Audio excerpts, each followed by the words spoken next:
This is a lot to learn from you sir అని పెట్టారు. అని నీకు మనవి చేస్తున్నా. అవతల ఒక మహిళ డ్రోన్ నుంచి ప్యాకెట్ తీసుకుంటుంది, ఇది కల్పితం. దాన్ని ఏమన్నారు, అది ఆర్టిఫిషియల్ ఇంటెలిజెన్స్ తయారు చేసింది. దీన్ని సర్క్యులేట్. చంద్రబాబు అంతా ఇంతే, ఆయన జీవితం అంతా ఇంతే. ఏదో విధంగా పబ్లిక్ కోసం చెయ్యని పనుల్ని చేసిన పనులుగా ఈనాడు ఆంధ్రజ్యోతి రాయడం. సరే, ఈనాడు ఆంధ్రజ్యోతి రాసిందంటే వాళ్ళు ఏదో ఆయన వల్ల లబ్ధి పొందుతున్నారు అనుకో. నీ వల్ల లబ్ధి పొందింది చంద్రబాబు నాయుడు. మీరెందుకు దీని గురించి శభాష్ అని రాశారు, నాకు అర్థం కాలేదు. రాస్తే రాశారు, తర్వాత ఉందేమోనని చూసాం, లేదు డిలీట్ అయిపోయింది అంటున్నారు. నిజమో కాదు మనకు తెలియదు, చూసుకోమని చెప్పారు. బహుశా ఆయనకే ఎవరో చెప్పుకుంటే ఆర్టిఫిషియల్ ఇంటెలిజెన్స్ నువ్వు అంత పోడాల్సిన అవసరం లేదు, తీసుకోమని తీసేసుకున్నట్టున్నారు.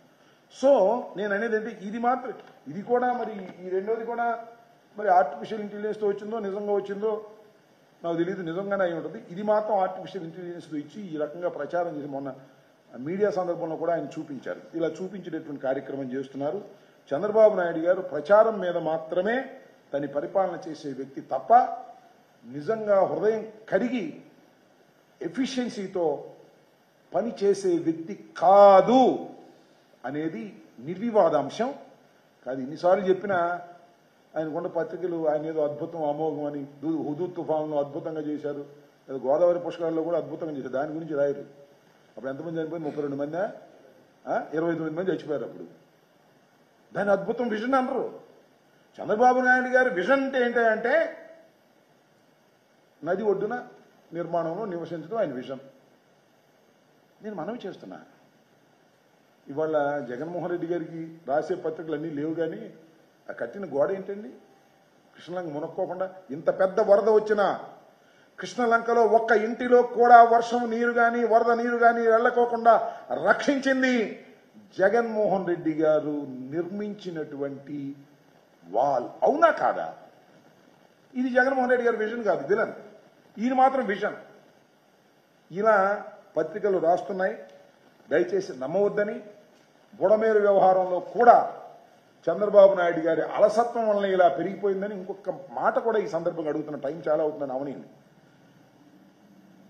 నిన్న పవన్ కళ్యాణ్ గారు ఒక మాట అన్నారు, ఏదైతే బుడమేరు అంతా కూడా ఆక్యుపై అయిపోయింది, Budameru natural course, the buffer zone మొత్తం ఆక్యుపై అయిపోయింది. ఇప్పుడైతే రెగ్యులేటరీ కట్టారో వరదలు పెద్దగా రాకపోవటమో లేకపోతే మరొకటోలో అపార్ట్మెంట్లు కట్టుకున్న వాళ్ళు అపార్ట్మెంట్లు కట్టుకున్నారు, బఫర్ జోన్లో ప్లాట్లు వేసుకున్న వాళ్ళు ప్లాట్లు వేసుకున్నారు, ఇళ్లు కట్టుకున్న వాళ్ళు కట్టుకున్నారు. వీటన్నిటినీ మీరు తొలగిస్తారంటే ఆయన కొద్దిగా అటు ఇటుగా ఏదో తొలగించాలి, వాళ్ళందరినీ కూర్చోబెట్టి మాట్లాడాలి. వాళ్ళందరూ కూర్చోబెట్టి మాట్లాడొద్దండి, చంద్రబాబుని కూర్చోబెట్టి మాట్లాడండి సార్ ప్లీజ్.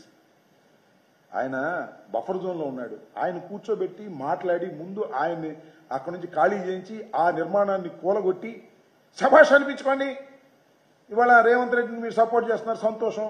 బఫర్ జోన్లో ఉన్నాయన్నీ కూడా కొట్టేస్తున్నారని మీరు చంద్రబాబు ఉప ముఖ్యమంత్రి గారు, I'm requesting you Pawan Kalyan గారు, చంద్రబాబు నాయుడు గారిని కూర్చోబెట్టి మాట్లాడి కన్విన్స్ చేసి ఆ ఇల్లు ఖాళీ చేసి బఫర్ జోన్లో అక్రమంగా నిర్మించినటువంటి ఆ నిర్మాణాన్ని స్టే నుంచి తప్పించి తొలగించే కార్యక్రమం చేస్తే శభాష్ అని ప్రజలు అంటారు.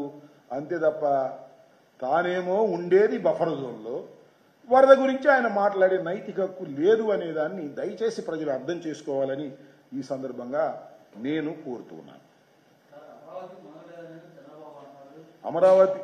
అమరావతి మునిగిందో లేదో మరి సెక్రటరీ నుంచి వెళ్ళిపోమని అన్నారు, అవునా కాదా నాకు తెలియదు. మునిగిందో లేదో ఆయనకు తెలియాలి.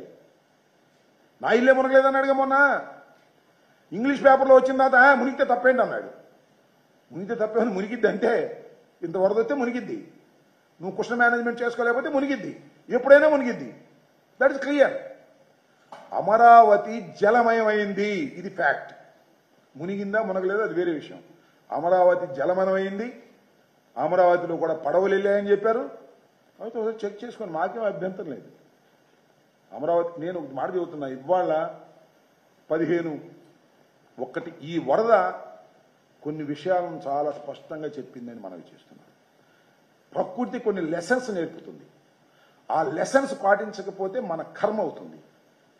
ఈ రాష్ట్రానికి మరీ ముఖ్యంగా విజయవాడ గుంటూరు జిల్లాలకు ఈ వరద ఒక లెసన్ ఇచ్చింది, భగవంతుడు ఇచ్చిన లెటర్గా ప్రకృతి.